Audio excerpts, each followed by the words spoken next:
వాళ్ళు మాట్లాడే మాటలు నువ్వు పట్టించుకోకు. నువ్వెక్కడికి వెళ్లాల్సిన అవసరం లేదు. నాన్న ఇప్పుడన్న మాట మీద రేపు ఉంటారని లేదు. మత్తు దిగిన తర్వాత మళ్ళీ ఆలోచనలో పడతారు. నాన్న గురించి నాకు బాగా తెలుసు. ఆవేశం ఎంత వస్తుందో ఆలోచన కూడా మళ్ళీ అంతే చేస్తారు. నాన్న నిన్నేమీ అనకుండా చూసుకునే బాధ్యత నాది. నువ్వు ధైర్యంగా ఉండు. నువ్వు ఇంటి గడప దాటి వెళ్ళకు. వెళ్ళే ప్రయత్నం కూడా చేయకు, సరేనా? ఉన్నా లేకపోయినా ఇన్నేళ్లు ప్రశాంతంగా ఉండేవాళ్ళం. ఉన్నంతలో అందరం సంతోషంగా బ్రతికేవాళ్ళం. పాల పొంగులాంటి మా కాపురాల్లో విషం పోసావు కదే. ప్రశాంతంగా ఉండే మా మనసులు అల్లకల్లోలం చేసావు కదే మొదనష్టపుదానా. నువ్వు నష్ట జాతకురాలివి కాబట్టే పుట్టగానే స్థలం మారాం. పేగు బంధాన్ని మంట గలిపి వెళ్ళి వేరే వాళ్ల కొంపలో బ్రతికావు. మళ్ళీ తయారయ్యావు. మా అందరి చేత కన్నీళ్లు పెట్టిస్తున్నావు. ఛీ!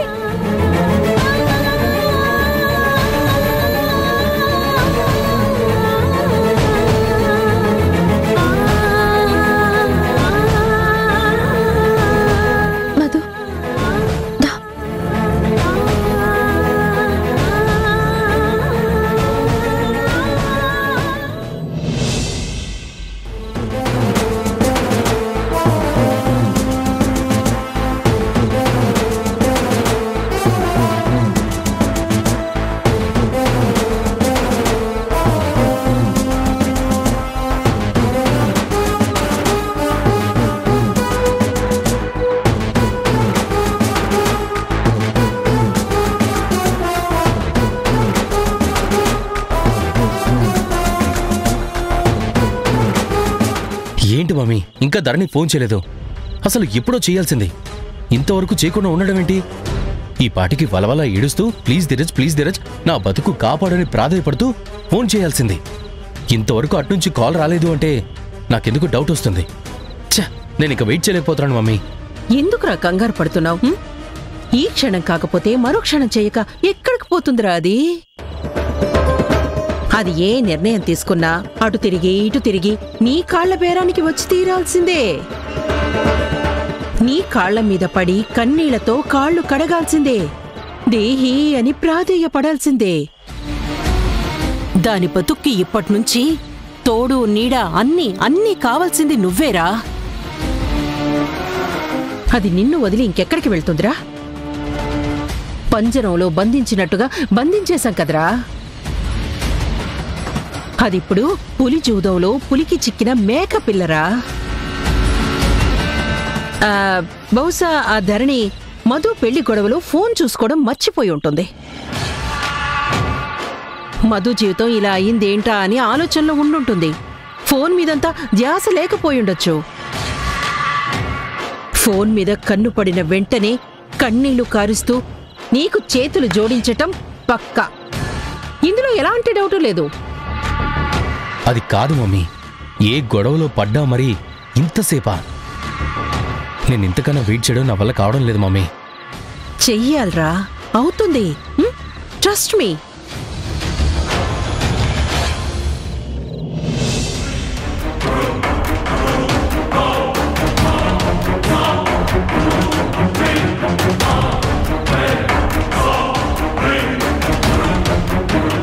సౌమ్య, ఏంటి సౌమ్య అలా బిగు తీసుకొని దిష్టి బొమ్మలా కూర్చున్నావు? ఏమైందేంటి?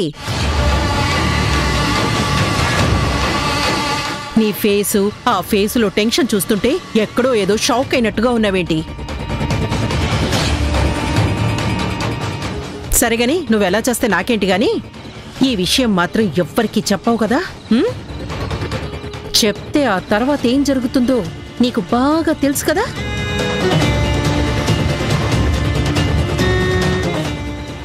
ఈ శక్తి నీకు కొత్త కాదు. నేను క్రిమినల్లా ఆలోచిస్తానని నీకెప్పటినుంచో తెలుసు కదా. నా విషయంలో కానీ నా కొడుకు విషయంలో కానీ మాటలు జారావో నీకింక జీవితంలో మాట్లాడే అవకాశం ఉండదు. పీక పిసికి చంపేస్తాను.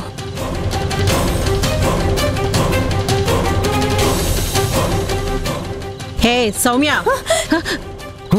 మీలాంటి వాళ్ళని వదలకూడదు. మరి ఇంత దుర్మార్గానికి పాల్పడ్డ వాళ్ళని అస్సలు క్షమించకూడదు.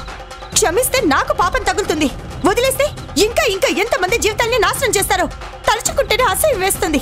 మీకు ఇదొకటే సరైన శిక్ష. సౌమ్య,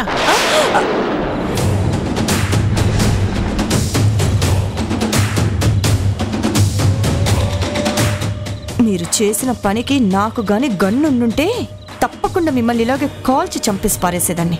కార్పొరేషన్ వ్యాన్లో పడేసి అనాథ శవాల్లా మిమ్మల్ని సాగనంపేదాన్ని. సౌమ్య, ఏంటి ఈ విషయం తెలిసి బాగా షాక్ అయినట్టున్నావు? నువ్వు గతంలో ఎప్పుడు మా క్రిమినల్ సంగతులు తెలియని దానిలాగా అలా బిగిసిపోయావేంటి? లేక ఈ విషయం నీకు ముందే ఎందుకు చెప్పలేదని బాధపడుతున్నావా? హర్ట్ అయ్యావా? అదేం లేదు, నీ బుద్ధి నాకు తెలుసుగా.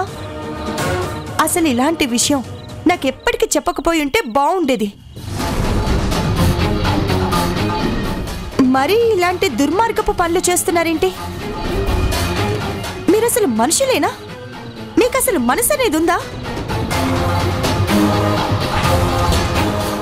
మరి ఇంత రాక్షసత్వమా? అభశుభం తెలియని ఒక అమాయకురాలి జీవితాన్ని ఇంతలా నాశనం చేయాలని చూస్తారా? హే, ఏంటి ఎక్కువ మాట్లాడుతున్నావు? మడి కట్టుకొని కూర్చుంటే ఆస్తులు, అంతస్తులు, ఐశ్వర్యాలు ఎలా దక్కుతాయే? నాకు డబ్బే ప్రధానం. డబ్బు కోసం ఏ స్థాయికైనా దిగజారుతాను, ఎంత దుర్మార్గానికైనా తెగిస్తాను. సరే, మేం ఎలాంటి వాళ్ళమైనా నీకనవసరం. మాకు మా జీవితాలే ముఖ్యం. కామ్గా ఉంటే అంతో ఇంతో దయతలిచి నీ మొహాన పడేస్తాం. అంతేకాని ఈ విషయం బయట ఎక్కడైనా నీ ద్వారా తెలిసిందనుకో, ఇన్ని చేసిన వాళ్ళం నిన్ను పైకి పంపించటం చిటికెల పని.